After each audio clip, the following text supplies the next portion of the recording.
আসসালামু আলাইকুম, স্বাগত জানাচ্ছি আকিবের মধ্যাহ্নের সংবাদে। আপনাদের সঙ্গে আছি মালিকা হোসাইন।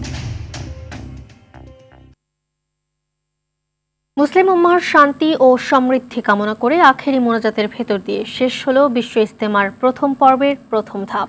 তুরাগ তীরের ইজতেমা মাঠ ও সংলগ্ন সড়কগুলোতে জড়ো হওয়া লাখো ধর্মপ্রাণ মুসল্লি এই মোনাজাতে অংশ নেন। দেশ, জনগণ ও নিকটজনের কল্যাণ কামনা করে দোয়া করেন। মোনাজাত পরিচালনা করেন মাওলানা জুবায়ের। সাকিবুর রহমানের রিপোর্টে থাকছে বিস্তারিত। ছবি তুলেছেন ফজলুল হক।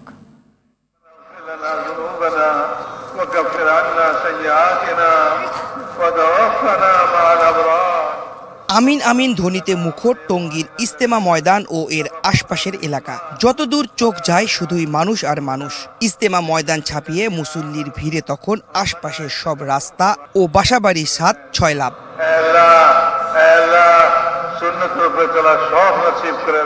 সকাল 9:11 শুরু হয় আখেরি মোনাজাত। কাকরাইল মসজিদের ইমাম মাওলানা জুবাইরের সঙ্গে আল্লাহর দরবারে হাত তোলেন লাখ লাখ মুসল্লি। প্রায় আধা ঘন্টা ধরে চলে মোনাজাত।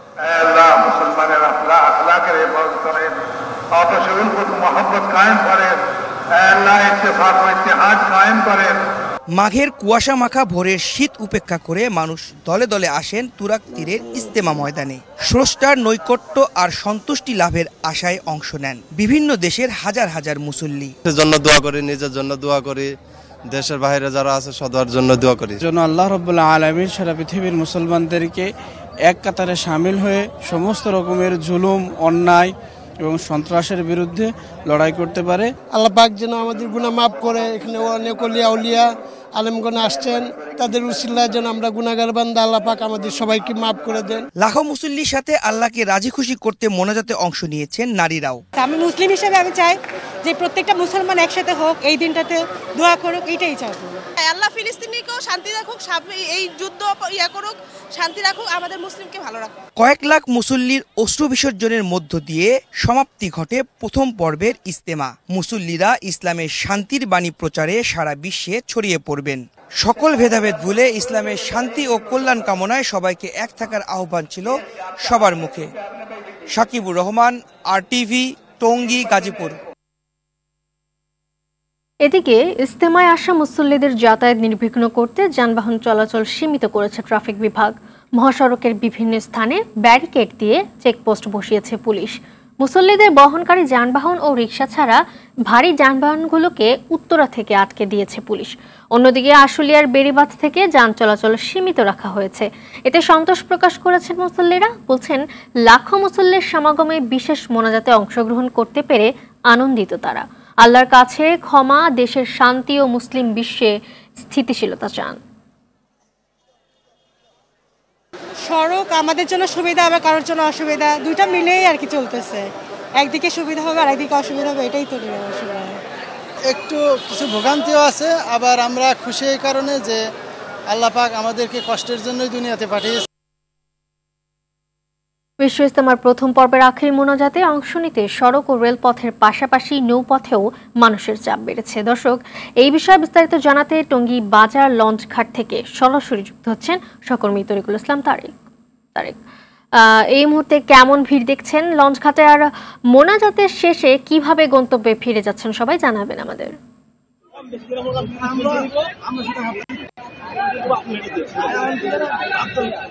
মালিক, আপনি জানেন যে বিশ্ব ইজতেমার যে প্রথম পর্বের প্রথম ধাপের যে কার্যক্রম সেটি কিন্তু আজকে বেলা 9:30টার দিকে মোনাজাতের মাধ্যমে সম্পন্ন হয়েছে এবং আগামীকালকে কিন্তু 3 তারিখ থেকে কিন্তু আবার প্রথম পর্বের যে দ্বিতীয় ধাপের কার্যক্রম সেটি শুরু হবে। এবং আমি যে আজকে সকাল থেকে দেখতে পাচ্ছি যে এই যে মহাসড়কে যে যানবাহন নিয়ন্ত্রণ করা হয়েছে তার ফলে কিন্তু নৌপথে কিন্তু অনেকটা চাপ বেড়েছিল এবং আমরা সকাল থেকে দেখতে পেয়েছি এই টঙ্গী বাজার এলাকায় কিন্তু নৌপথে অনেক লঞ্চ এবং ট্রলারের মাধ্যমে কিন্তু ঢাকার আশপাশ থেকে অনেক মানুষ এসেছে বিশ্ব ইজতেমার যে প্রথম পর্বের প্রথম ধাপের যে আখেরি মোনাজাত সেটিতে অংশগ্রহণ করার জন্য। এছাড়াও কিন্তু আমরা গতকাল রাত থেকে কিন্তু দেখতে পেয়েছি সড়ক মহাসড়কের আশপাশে যে অলিগলিগুলো ছিল সেগুলো কিন্তু মানুষজন কিন্তু তারা বিছানা করে কিন্তু জায়গা দখল করে রেখেছিল এই ইজতেমার যে আখেরি মোনাজাত সেটিতে অংশগ্রহণ করার জন্য। এবং সড়ক মহাসড়কে যে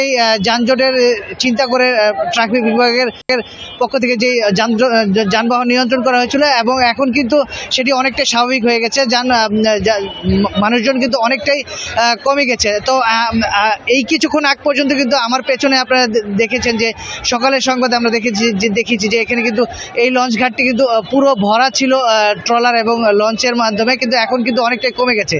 তো যাত্রীদের যেই ভোগান্তি সেটি কিন্তু অনেকটাই কম হয়েছে এবার, এটাই আমরা দেখতে পেয়েছি এবং এখন কিন্তু অনেকটাই যাত্রীদের চাপ কম। তবে মুসল্লিরা কিন্তু নৌপথে চাপ কমে যাওয়ার পরও কিন্তু সড়ক পথে কিন্তু চাপ কিন্তু কিছুটা রয়েছে এবং সড়ক পথে কিন্তু নানানভাবে কিন্তু মানুষ তাদের গন্তব্য। তো এই ছিল আমার কাছে সর্বশেষ তথ্য। ধন্যবাদ আপনাকে। এবার অন্যান্য প্রসঙ্গ। সুচিকিৎসা, পুনর্বাসন ও ক্ষতিপূরণের দাবিতে রাজধানীর পঙ্গু হাসপাতালের সামনের সড়ক অবরোধ করেছেন বৈষম্য বিরোধী আন্দোলনে আহতরা। সকালে পঙ্গু হাসপাতালের সামনের সড়কের 2 লেন অবরোধ করে রেখেছেন তারা। পঙ্গু হাসপাতাল, নিউরোসায়েন্স ও চক্ষু বিজ্ঞান হাসপাতাল সহ আশপাশের বিভিন্ন সরকারি হাসপাতালে চিকিৎসাধীন শতাধিক আহত ব্যক্তি শনিবার রাত থেকে পঙ্গু হাসপাতালের সামনের সড়ক অবরোধ করে রাখেন। এতে আগারগাঁও থেকে শিশু মেলা লিংক রোডে যান চলাচল বন্ধ রয়েছে। আন্দোলনকারীরা বলছেন, প্রতিশ্রুতি অনুযায়ী তাদের স্বাস্থ্য কার্ড ও আর্থিক সহযোগিতা দেয়া হয়নি। বিগত 6 মাস 7 মাস হয়ে গেছে, আমাদেরই অনেক ভাইরা আছে যাদের একটা চোখ গেছে বা একটা হাত গেছে, কিন্তু হাত থাকাও অনেকেরই আছে আপনার হাত কেটে ফেলছে, পা কেটে ফেলছে, ওদের তো শেষ হাত পা। কিন্তু যারা আছে চোখ গেছে, একটা নষ্ট হয়ে গেছে কিন্তু চোখ আরেকটা আছে, চিকিৎসা করলে ঠিক করা যাবে, কিন্তু ওইটা আমাদের উদ্যোগটা ইচ্ছে না, বাইরে পাঠাচ্ছে না। যেমন আমার একটা হাত আছে কিন্তু হাত থেকেও নাই, পুরো একটি হাত অচল। এবং দ্বিতীয় কথা হচ্ছে আমাদের পুনর্বাসন, তৃতীয় কথা হচ্ছে আমাদের রাষ্ট্রীয় মর্যাদা। বাস এগুলো আমাদের দাবি পূরণ করবে। এখানে যতদিন না পর্যন্ত হবে ততক্ষণ পর্যন্ত আমরা এখানে বসে থাকবো। যদি 1 মাস হয় আমরা 1 মাস এখানে থাকবো। তো এখানে আমাদের উপদেষ্টারা আমাদেরকে যতটুকু আশ্বাস দিছে এটা আমাদের কিছুই বাস্তবায়ন করে নাই। এবং কি আপনারা দেখছেন আমাদের স্বাস্থ্য কার্ড দিবে, এটা নিয়ে আমাদের একটা গুজব রয়েছে। এর স্বাস্থ্য কার্ডটাও কেউ এখন তারিখ পায় না, আমাদের কোনো রাষ্ট্রীয় সম্মান দিচ্ছে না, সরকার আমাদের নিয়ে কোনো কাজ করতেছে না। বুক পেতে দেবো আমাদের ডাইরেক্ট মাইরা ফেলাক, আমরা মরে যাই, আমরা যে বোঝা হয়েছে এই দেশের জন্য। দর্শক, এই মুহূর্তে পঙ্গু হাসপাতালের সামনে রয়েছেন সহকর্মী মাহিন আরাফাত, সরাসরি যুক্ত হচ্ছি তার সাথে। মাহিন, বৈষম্য বিরোধী আন্দোলনে আহতরা কি বলছেন এবং রাস্তা অবরোধ করা জনদুর্ভোগ কেমন দেখতে পাচ্ছেন জানাবেন। জি মালিহা, আপনি যেমনটি বলছিলেন যে আহতরা পঙ্গু হাসপাতালের সামনে সড়ক অবরোধ করে রেখেছে। কিছুক্ষণ আগে তারা পঙ্গু হাসপাতালের সামনে সড়কে ছিল, কিন্তু কিছুক্ষণ আগেই তারা পঙ্গু হাসপাতালের সামনে সড়ক থেকে সরে এসে শ্যামলী শিশু মেলার সামনের 2 পাশের সড়ক অবরোধ করেছে। এবং আপনারা যেমনটা ক্যামেরা ফ্রেমে দেখতে পাচ্ছেন যে এর ফলে যে আসাদ গেট ধানমন্ডি হয়ে যে গাবতলী বা ঢাকার বাইরে যে গাড়িগুলা চলাচল করে এবং ওই পথ থেকে যারা ঢাকার ভেতরে চলাচল করে যে গাড়িগুলো সবই এই শিশু মেলায় এসে আটকে গেছে এবং এর ফলে 2 পাশের সড়কে তীব্র যানজট সৃষ্টি হয়েছে। এবং আমরা কথা বলেছিলাম যে যারা এই পথে চলাচল করে সেই যাত্রীদের সাথে, তারা যেমনটা বলছেন যে আসলে যারা সড়ক অবরোধ করেছে তাদের দাবি যৌক্তিক, কিন্তু এইভাবে রাস্তা অবরোধ করে সাধারণ মানুষকে কষ্ট না দিয়ে তাদের উচিত ছিল যে উপদেষ্টাদের সাথে কথা বলা বা ছাত্র প্রতিনিধি যারা আছে তাদের সাথে কথা বলে একটা সমস্যার সমাধানের দিকে যাওয়ার। কিন্তু এই আহত যারা সড়ক অবরোধ করেছে তারা বলছেন যে তারা ইতিমধ্যে উপদেষ্টাদের সাথে কয়েকবার কথা বলেছেন, ছাত্র প্রতিনিধিদের সাথে কথা বলেছেন, তারা শুধু তাদেরকে আশ্বাস দিয়েছেন, কিন্তু সেই আশ্বাসের কোনো প্রতিফলন তারা দেখেননি এবং সে কারণেই তারা পুনরায় রাস্তা অবরোধ করতে বাধ্য হয়েছেন। এবং তারা যেমনটা বলছেন যে এবার যদি তাদের দাবি বাস্তবায়ন না হলে তারা কোনোভাবেই রাস্তা ছেড়ে যাবেন না। এবং তারা বলছেন যে গতবার যেটা হয়েছিল অর্থাৎ নভেম্বরের মাঝামাঝি যখন যারা রাস্তা অবরোধ করেছিল তখন উপদেষ্টাদের পক্ষ থেকে তাদেরকে নানা আশ্বাস দেওয়া হয়েছিল, তাদেরকে স্বাস্থ্য কার্ড দেওয়া হবে, তাদেরকে আর্থিক সহায়তা করা হবে, কিন্তু তাদের এই 1.5 মাসে তাদের এই কোনো প্রতিশ্রুতি বাস্তবায়ন করা হয়নি এবং সেই ক্ষোভ থেকেই তারা মূলত রাস্তা অবরোধ করেছেন। এবং তারা যেমনটা বলছেন যে যদি 1 মাসের সময় লাগে তারা সেই 1 মাস সময় রাস্তা অবরোধ করে রাখবে। এই ছিল আমার কাছে রাজধানীর শিশু মেলা থেকে সর্বশেষ। মালিহা, ধন্যবাদ আপনাকে। আজ জাতীয় নিরাপদ খাদ্য দিবস। সুস্বাস্থ্যের মূলনীতি, নিরাপদ খাদ্য ও স্বাস্থ্যবিধি প্রতিপাদ্যে পালিত হচ্ছে দিবসটি। প্রতি বছরের মতো রাজধানী সহ সারা দেশে নানা অনুষ্ঠান আয়োজন করা হয়েছে। জাতীয় নিরাপদ খাদ্য দিবস পালনের মূল লক্ষ্য হচ্ছে মানুষের জীবন ও স্বাস্থ্য সুরক্ষার জন্য নিরাপদ খাদ্য প্রাপ্তির অধিকার নিশ্চিত করা। নিরাপদ খাদ্য উৎপাদন, আমদানি, প্রক্রিয়াকরণ, মজুত, সরবরাহ, বিপণন ও বিক্রয় সংশ্লিষ্ট কার্যক্রম বিষয়ে সর্বস্তরে জনসচেতনতা বৃদ্ধি করাই এই দিবসের প্রধান লক্ষ্য।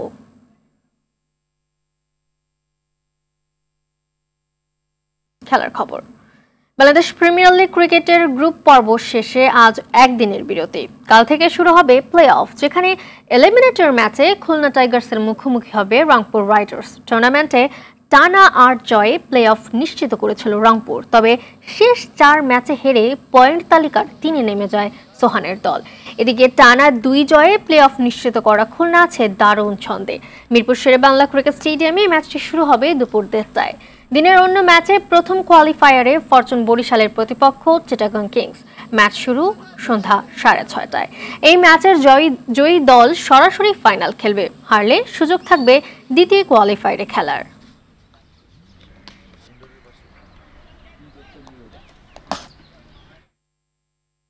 মধ্যাহ্ন সংবাদ এ পর্যন্তই। দুপুরের সংবাদ 2:45 দেখার আমন্ত্রণ রইল। ধন্যবাদ সবাইকে।